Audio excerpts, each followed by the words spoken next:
सभी भाइयों बहनों, माताओं, बुज़ुर्गों, बच्चों, आप सब लोगों को मेरा नमस्कार, सबको मेरा प्रणाम। आज बहुत खुशी का दिन है कि इस आश्रम फ्लाईओवर एक्सटेंशन का उद्घाटन किया जा रहा है और ये जनता के लिए खोला जा रहा है।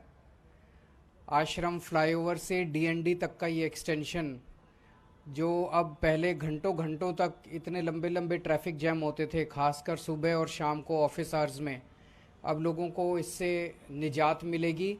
और जैसा अभी इंजीनियर साहब ने बताया कि 3 रेड लाइट से फ्री हो जाएंगे और एक तरह से अब नोएडा से ऑल इंडिया मेडिकल तक बिना रेड लाइट के आप फर्राटे से वहाँ पहुँच सकते हैं। तो दिल्ली के लोगों को मैं बहुत बहुत बधाई देना चाहता हूँ। लोगों को थोड़ी तकलीफ़ तो हुई इस दौरान, क्योंकि काफ़ी आज जब ये कंस्ट्रक्शन चल रहा था तो ट्रैफिक की काफ़ी प्रॉब्लम हो रही थी। लेकिन जब भी कोई अच्छा काम होता है थोड़ी तकलीफ़ तो उठानी पड़ती है। उस जो तकलीफ़ हुई लोगों को उसका मुझे खेद है, और लेकिन अब मैं समझता हूँ कि इससे लोगों को काफ़ी फ़ायदा होगा। पीडब्ल्यूडी के सभी इंजीनियर्स को मैं बहुत बहुत बधाई देना चाहता हूँ, जिनकी वजह से ये जल्दी से जल्दी, जैसा भी इन्होंने बताया कि किसी को यकीन नहीं हो रहा था कि 45 से 60 दिन में हम कंप्लीट कर लेंगे, लेकिन कंप्लीट करके दिखाया। अभी 2-4 छोटी छोटी चीज़ें बाकी हैं। जैसा बताया गया कि हाई टेंशन वायर एक है, तो कुछ दिन तक अभी इस पर लाइट व्हीकल्स चलेंगे। जब वो हाई टेंशन वायर हटा दी जाए, वो उसका वो हो जाएगा, तो दूसरे व्हीकल्स को भी अनुमति दे दी जाएगी। ये 1425 मीटर लंबा फ्लाईओवर है।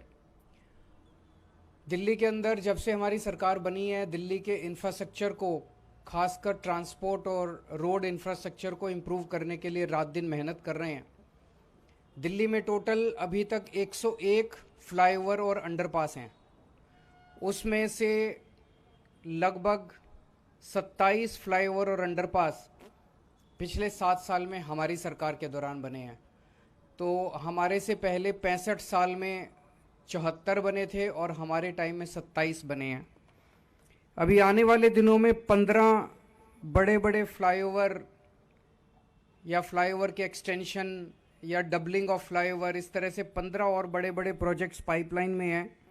जैसे पंजाबी बाग में 6 लेन फ्लाईओवर बनाया जा रहा है, जो कि उम्मीद है 31 दिसंबर इसी साल कंप्लीट कर लिया जाएगा। सराय काले खां पे आप देखोगे एक डबलिंग चल रही है, वो 31 जुलाई तक कंप्लीट हो जाएगा। आनंद विहार के पास रोड नंबर 56 में कंस्ट्रक्शन चल रही है फ्लाईओवर की, वो 31 अगस्त तक कंप्लीट हो जाएगा। मंगल पांडे मार्ग फ्लाईओवर गगन सिनेमा पे एक फ्लाईओवर बनाया जा रहा है। Doubling of flyover at Savitri cinema Nehru place, rotary at Shalimar Bagh, Najafgarh Phirni Maa Anandamayi flyover, Tripolia gate से Rani Jhansi flyover, east west corridor, north south corridor, elevated road from Wazirabad signature bridge to DND flyway, extension of Nehru place flyover to Modi mill flyover, LC12 railway over bridge at Kheda Khurd. So ये लगभग 15 ऐसे और flyovers के projects हैं जो दिल्ली के अलग अलग हिस्सों में चल रहे हैं और लोगों को वहाँ पे ट्रैफिक जाम से मुक्ति दिलाएंगे। इसके अलावा दिल्ली की सड़कों को खूबसूरत करने का मैंने जैसे अभी कुछ दिन पहले अनाउंस किया था कि दिल्ली की सड़कें जो हैं उनको ब्यूटीफाई करने का, उनकी रोज़ सफाई हो, उनकी रोज़ धुलाई हो, मैकेनिकल सकिंग मशीन से वहाँ पे मिट्टी हटाई जाए। ये सारी चीज़ें पाइपलाइन में हैं और ये जल्दी इनकी शुरुआत होगी कि पूरी दिल्ली की, कम से कम पहले फेज़ में हम दिल्ली की जो पीडब्ल्यूडी की रोड्स हैं, 60 फुट से चौड़ी सड़कें जितनी हैं, लगभग 1480 किलोमीटर, उनको हम पहले फेज़ में उनकी सफाई का काम करेंगे। और ब्यूटिफिकेशन का आप देखेंगे आजकल पूरी दिल्ली में जब आप घूमते हैं, कई जगह अब ऐसी हो गई है जहाँ पे दिल्ली की सड़कें बहुत सुंदर दिखने लग गई हैं। कई जगह फूल पत्तियाँ दिख रही हैं, कई जगह अच्छी अच्छी लाइट्स दिख रही हैं। रात को अगर आप एक राउंड लें तो कई जगह काम शुरू हो गया है।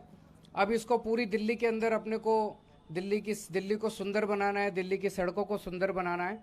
जैसे जैसे समय बीतेगा आप देखेंगे और भी कई नई नई सड़कें जो हैं वो खूबसूरत होती जाएंगी, उनकी साफ़ सफाई का ख्याल रखा जाएगा।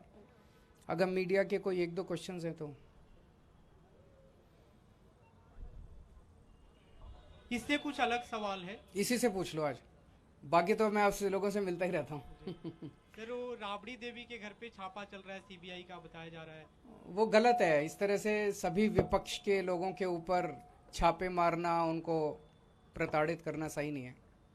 सर, कल ही आप लोगों ने चिट्ठी लिखी थी कम से कम 8 से 9 विपक्ष के नेताओं ने, उसके बाद आज छापा, क्या उससे जोड़कर दिख रहे हैं इस मामले को? उससे जोड़ के भी हो सकता है, क्योंकि जिस तरह से मैंने कल इसके ऊपर बोला भी था कि जिस तरह से एक ये ट्रेंड बनता जा रहा है कि विपक्ष के जितने भी राज्य हैं उन राज्यों में काम नहीं करने दिया जाएगा, तो या तो उन राज्यों के अंदर ईडी सीबीआई छोड़ के उन विपक्षी दलों के राज्यों के अंदर उनको तंग किया जाता है, या गवर्नर के ज़रिए उन लोगों को तंग किया जाता है।